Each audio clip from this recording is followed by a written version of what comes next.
മലയാളത്തിന് 2024 കേന്ദ്ര സാഹിത്യ അക്കാദമി അവാർഡ് നേടിയ സാഹിത്യകാരൻ ആര്? കെ. ജയകുമാർ. അദ്ദേഹത്തിൻ്റെ പിങ്കളകേശിനി എന്ന കവിതാസമാഹാരത്തിനാണ് ഈ അവാർഡ് ലഭിച്ചത്. 2024 കേന്ദ്ര സാഹിത്യ അക്കാദമി ബാലസാഹിത്യ പുരസ്കാരം ലഭിച്ചത് ആർക്കാണ്?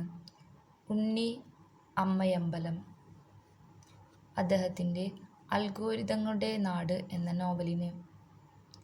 2024 കേന്ദ്ര സാഹിത്യ അക്കാദമി യുവ പുരസ്കാരം ലഭിച്ചത് ആർക്ക്? ആർ. ശ്യാംകൃഷ്ണൻ. മീശക്കള്ളൻ എന്ന ചെറുകഥാസമാഹാരത്തിന്. 2024 എഴുത്തച്ഛൻ പുരസ്കാരം നേടിയ സാഹിത്യകാരൻ ആര്? N. S. Madhavan. 2024 Vayalar award നേടിയ സാഹിത്യകാരൻ ആരാണ്? അശോകൻ ചരുവിൽ. അദ്ദേഹത്തിൻ്റെ കാട്ടൂർ കടവ് എന്ന കൃതിക്ക്.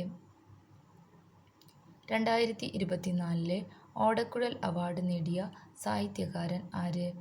കെ. അരവിന്ദാക്ഷൻ. ഗോപ എന്ന നോവലിന്. 2024 കേരള ജ്യോതി പുരസ്കാരം ലഭിച്ചതാർക്ക്? Professor M. കെ. സാനുവിന്. 2024 ജെ.സി. ഡാനിയൽ പുരസ്കാരം ലഭിച്ചതാർക്ക്? ഷാജി എൻ. കരുണിന്.